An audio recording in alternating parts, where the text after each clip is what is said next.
আর মাসখানেক বাকি বাঙালির শ্রেষ্ঠ উৎসব দুর্গাপুজোর। ইতিমধ্যে পুজোকে ঘিরে শুরু হয়ে গিয়েছে জোর প্রস্তুতি। ঠিক তেমনই মণ্ডপ তৈরি কাজে ব্যস্ত সমস্ত পুজো কমিটিগুলো। এরই মাঝে মঙ্গলবার শিলিগুড়ি পৌর নিগমের সভাকক্ষে পুজো কার্নিভাল নিয়ে বিশেষ বৈঠক অনুষ্ঠিত হলো।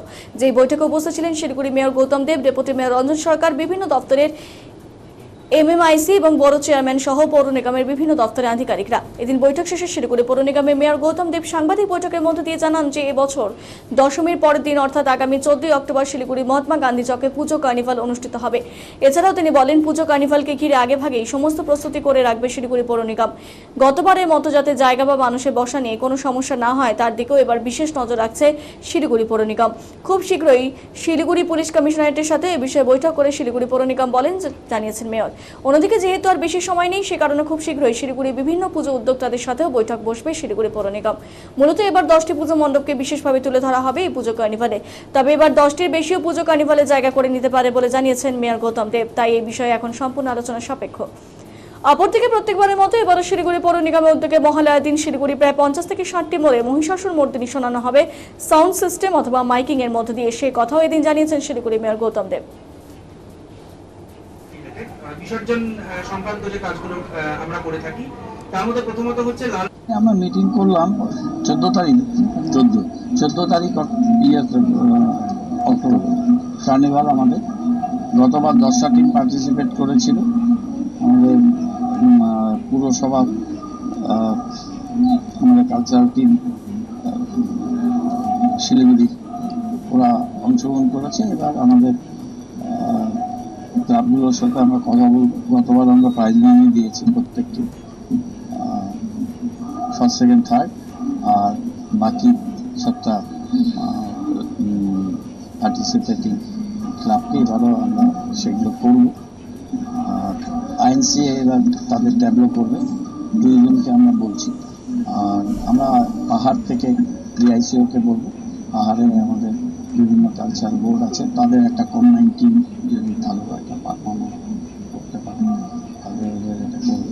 খুব সুন্দর করে শহরকে সাজিয়ে এটা একটা মানুষ কাছে খুব একটা আকর্ষণীয় অনুষ্ঠান হয়। এর আগে আমরা দুবার করেছি, এটা আমাদের থার্ড টাইম হবে পুজো কার্নিভাল। এটা আমরা কলকাতার কাছাকাছি সুন্দর করে করতে চাই। সেই জন্য আমরা ক্লাবগুলোর সাথেও সামনের সপ্তাহে বসে তাদের আমাদের পুরো স্ট্যান্ডার্ড অপারেশনাল প্রসিডিওর কী কী নিয়ম কানুন সব কিছু ভিড়ের সমস্যা ছিল। জায়গাটা তো ছোট, ওই যেখানে পারফরমেন্স হয় এত চাপ হয়ে যায়, ঠেকানো মুশকিল হয়ে যায়। চেষ্টা করবো এবার একটু প্যান্ডেলটা উঁচু করে একটা সাইডে করে যেখান থেকে আর দর্শকদের বিভিন্ন জোন দিয়ে ভাগ করে তারা সেটা বুঝতে পারে। আর কালচারাল প্রোগ্রামের জায়গাটাকে বড় করতেছে যাতে ওরা আর্টিস্টরা জায়গা পায় না। এটা হয়ে যায় খুব ইনভিটেশনটা যারা হবে তাদের লিড ব্যান্ড দিয়ে আমরা একটা সিস্টেম করবো যাতে বেশি করে দেখতে পায়। আর এলইডি টিভি আমরা দিয়ে দেবো মোড়ে দূরের থেকে যাতে দেখতে পায়। আর এই মহালয় যে মহালয়া তো হচ্ছে না, মহালয়া 48-50টা মোড়ে যেরকম হয়, এবার মহালয়ার একদম ভোরবেলা মহালয়ার এটা হবে, সাউন্ড থাকবে।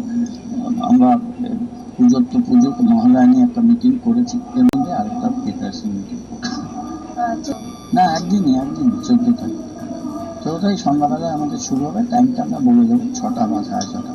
টাইমটা এখনো ঠিক হয়নি, ওই 10টা 10:30 দিয়ে পৌঁছাবে। 13 তারিখটা হচ্ছে সাধারণ, 13 তারিখটা সবার হয়ে যাবে। 14 তারিখটা শুধুমাত্র কার্নিভালের জন্য বাড়তে পারে, সেটা এখন ক্লাবগুলো কি চায় সেটা কথা। আমরা মিটিং করলাম। এটা লাস্ট ইয়ারে আমাদের যে